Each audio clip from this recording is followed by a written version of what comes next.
सर्दियों के मौसम में एक बूढ़ी औरत अपने घर के कोने में ठंड से तड़प रही थी। जवानी में उसके पति का देहांत हो गया था। घर में एक छोटा बेटा था। उस बेटे के उज्जवल भविष्य के लिए उस माँ ने घर घर जाकर काम किया। काम करते करते बहुत थक जाती थी, लेकिन फिर भी आराम नहीं करती थी। हमेशा एक बात याद करके फिर काम में लग जाती थी कि जिस दिन बेटा लायक हो जाएगा तभी आराम करेगी। देखते देखते समय बीत गया। माँ बूढ़ी हो गई और बेटे को एक अच्छी नौकरी मिल गई। कुछ समय बाद बेटे की शादी कर दी और एक बच्चा हो गया। अब बूढ़ी माँ बहुत खुश थी। उसके जीवन का सबसे बड़ा सपना पूरा हो गया। उसका बेटा लायक हो गया। अब उसका बेटा उसकी हर ख्वाहिश पूरी करेगा। लेकिन ये क्या, बेटे और बहू के पास माँ से बात करने तक का वक्त नहीं होता था।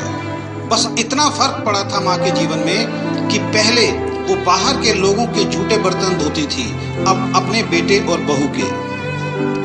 पहले वो बाहर के लोगों के कपड़े धोती थी, अब अपनी बहू और बेटे के।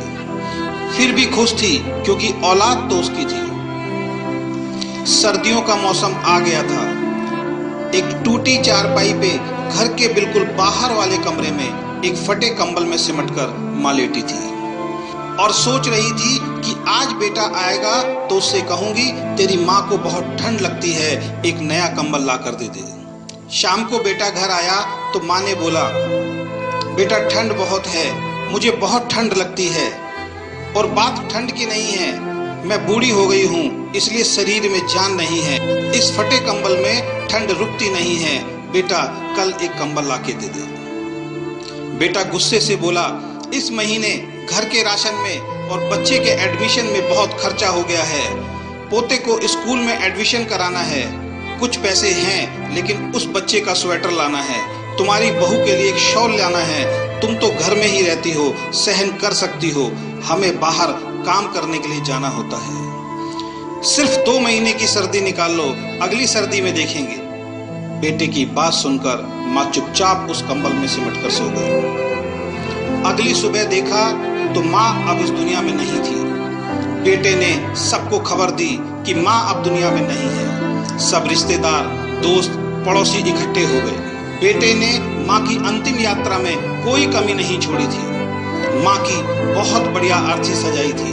बहुत महंगा शॉल माँ को उड़ाया था। सारी दुनिया अंतिम संस्कार देखकर कह रही थी, हमें भी हर जन्म में भगवान ऐसा ही बेटा मिले। मगर उन लोगों को क्या पता था कि मरने के बाद भी एक माँ ठंड से तड़प रही थी, सिर्फ एक कंबल के लिए, सिर्फ एक कंबल के लिए। दोस्तों, अगर आपके माँ बाप आज आपके साथ हैं तो आप बहुत भाग्यशाली हैं। आज आप जो भी कुछ हो वो उन्हीं की मेहनत और आशीर्वाद से हो। जीते जी अपने माता पिता की सेवा करना आपका पहला कर्तव्य बनता है, क्योंकि उन्होंने आपके लिए अपना पूरा जीवन दे दिया है।